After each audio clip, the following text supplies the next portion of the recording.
আজকে কোনো মেকআপের ভিডিও না, আজকে আমি নিয়ে চলে এসেছি পোয়া পিঠের রেসিপি। শীতের দিনে পোয়া পিঠে খেতে দারুণ লাগে, পুরোটা দেখতে থাকো শেষ পর্যন্ত। এই যে কাপটা দেখছো, এই কাপের 1 কাপ আমি ময়দা নিয়েছি, ওই কাপেরই মাপ করে হাফ কাপ সাইজের সুজি নিয়ে নিয়েছি হাফ কাপ, তারপরে নিয়েছি একটুখানি মৌরি দিলে টেস্টটা একটু বেশি ভালো হয়।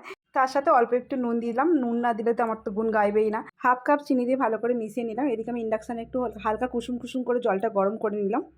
টকবকে ফুটন্ত জল না দিলেও চলবে, হালকা কুসুম কুসুম গরম হলেই হবে। অল্প অল্প করে জল দিয়ে ভালো করে মিশিয়ে নিতে হবে, অল্প অল্প করে, একেবারে অনেকটা জল দিয়ে দিলে হবে না। তো মিশিয়ে নিলাম। আমি 15 মিনিটের জন্য রেখে দিয়েছিলাম ঢাকা দিয়ে। চাল গোনানোর তো কোনো ঝামেলাই থাকছে না, অল্প টাইমের মধ্যে একটা সুস্বাদু খাবার রেডি হয়ে যাচ্ছে। তো এখানে বোলটা গরম হয়ে গেছে, আমি তেল দিয়ে দিলাম, এর মধ্যে এটা ছেড়ে দেবো। দেখা যাক, ফুলেছে ফাইনালি। আমি উল্টে দেবো। মাই গড, দারুণ ফুলেছে, আমি তো খুব আনন্দ পাচ্ছি। প্রথম নিজে হাতে করছি, তাই না? দেখছি ফুলে গেছে, একটু উল্টে দেবো। চাইলে কি না হয়, দেখো প্রতিটাই পুরো লুচির মতো ফুলেছে।